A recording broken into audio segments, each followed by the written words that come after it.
我哋今年嘅陸運會會喺10月30號同埋10月31號喺沙田運動場舉辦啊！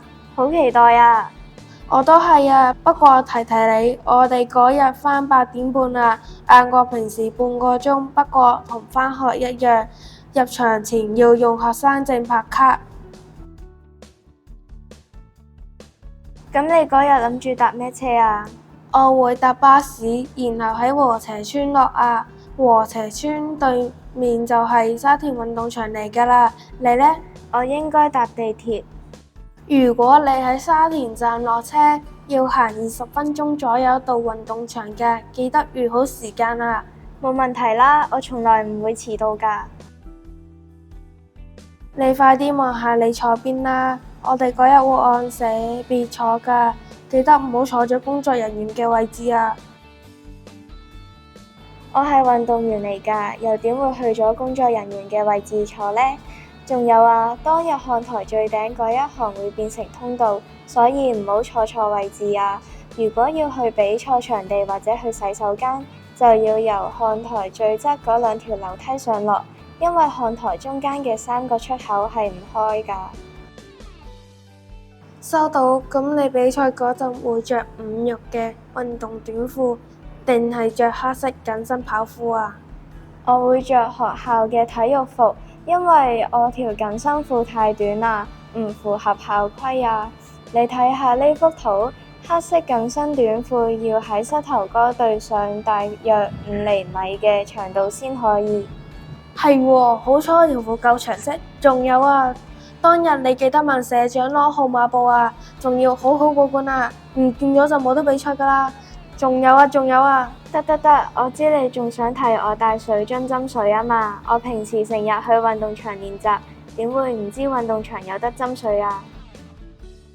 俾你叻返次啦。不過我哋嘅閉幕禮嘉賓仲叻啊！今年嘅閉幕禮嘉賓學校邀請咗黃韻妮小姐，佢係8項香港滾軸溜冰紀錄保持者嚟㗎，真係好唔簡單。我都想成為一個出色嘅運動員，我到時一定要留心聽佢分享啦。冇錯啊，不如我哋而家睇下4×100米同4×400米有咩規則。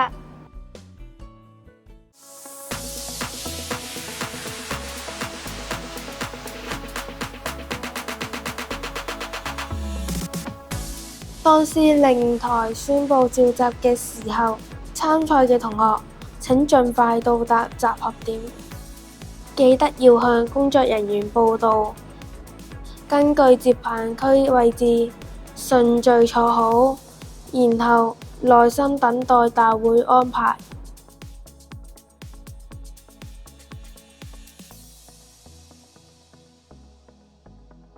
比賽期間，運動員必須進行交棒嘅動作，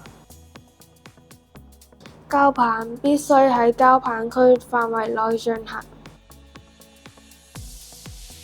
接棒區範圍有30米，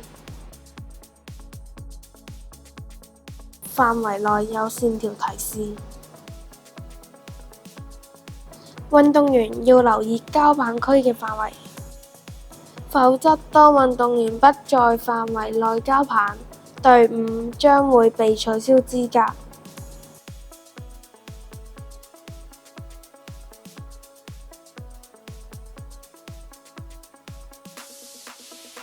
當接棒完成後，運動員要留意，小心自己不要離開接棒區，防止阻擋其他運動員比賽。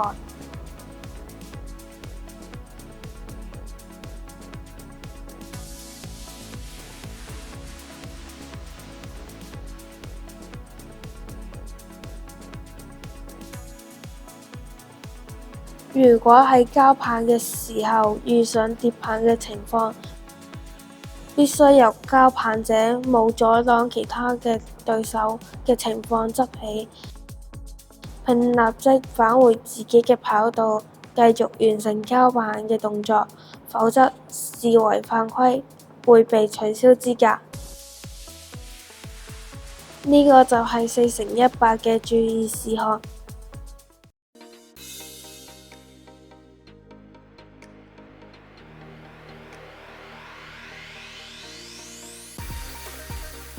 當召集嘅時候，根據工作人員嘅安排，準備進行賽事。4×400嘅賽事，每個接棒區都有特別嘅事項，請運動員留意。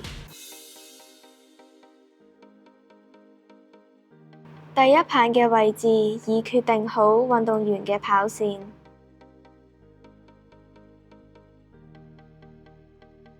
比賽期間，第一棒區嘅運動員要留意全程路線不可以越線。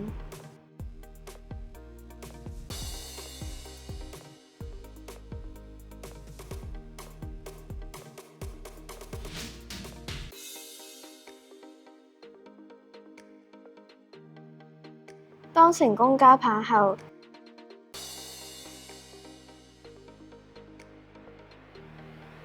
第二棒區嘅運動員前130米路段需要沿分道跑。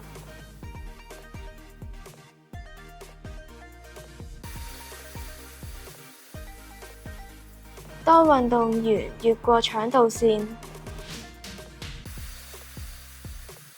運動員可以越線繼續進行賽事。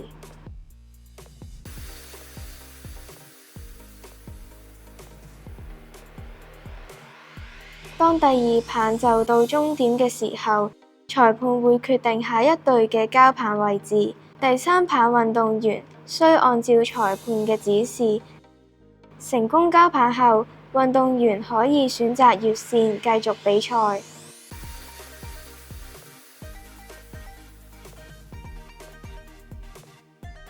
第四棒嘅程序同第三棒係一模一樣，運動員留意裁判安排嘅位置。成功交棒後，運動員可以選擇越線到達終點。影片去到尾聲啦，拜拜。